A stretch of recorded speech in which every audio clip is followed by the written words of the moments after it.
हाँ अष्टम श्रेणी छात्र छात्री माने इतिहास 1857 मसीहा विद्रोह रे ओडिशार भूमिका विषय आज जानिबा। 1857 जुलाई 31 तारीख दिन विद्रोही माने हजारीबाग जेल भांगी बंदी माननकु मुक्त करी थिले। मुक्त बंदी माननकु मध्यरे सुरेंद्र साय एवं तांको सानो भाई उदंत साय थिले।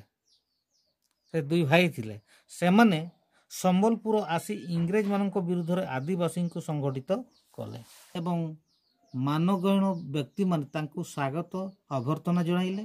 सुरेंद्र सायंकर सशस्त्र आविर्भाव रे इंग्रेज सेनापति से तांकर कार्यकला देखिकरी भयभीत हो गले। तांको निवेदन पत्र को उच्च कर्तृपक्ष को विचार पर पठाई देवाकू से प्रतिश्रुति देले। तांको परामर्श क्रमे से किछि दिन संबलपुर रे अपेक्षा कले। किछि दिन अपेक्षा करिबा पर किछि विचार न मिलिबारु से निजको गृहबंदी परी अनुभव कले।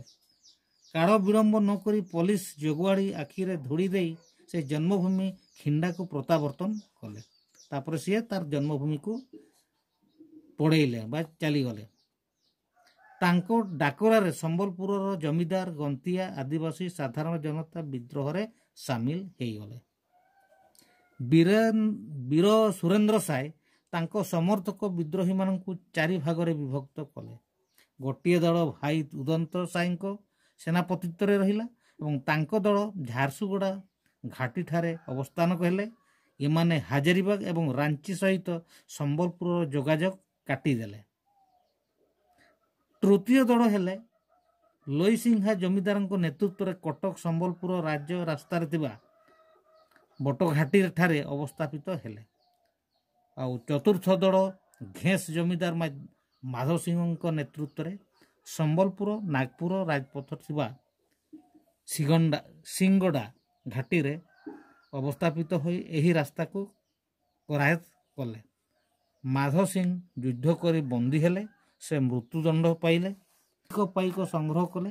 विद्रोही माननकु मुकाबिला करिवा पई नागपुर कैप्टेन इजी वुड केतेक अश्वारोही सैन्य संबलपुर ठारे पहुंचिले एवं उडपल्ली ठारे विद्रोही माननकु ऊपर आक्रमण कले।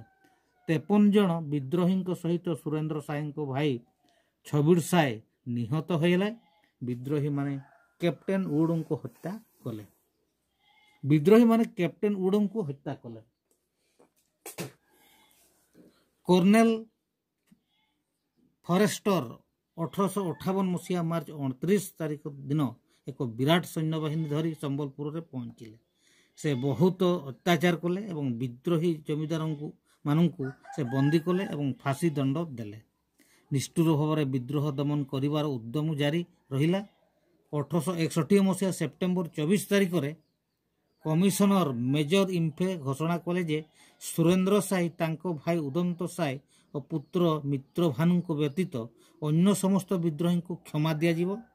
यह फल रे अनेक विद्रोही जंगल आसी सरकार निकट में आत्मसमर्पण कले और सुरेंद्र सायंकर राजगादी प्रश्न को प्रत्याख्यान करागला।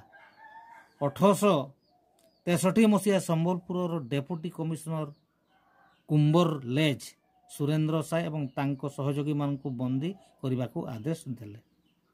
1864 मसीहा जनवरी मास 23 तारीख रे सुरेंद्र साय बंदी हेले। से असीरगढ़ दुर्ग रे आजीवन बंदी भावे रहिले। असीरगढ़ रे वीर सुरेंद्र साय 1884 मसीहा फेब्रुआरी मास 28 तारीख दिन प्राण त्याग कले। सरीगला आज एतिकी पढ़िबा।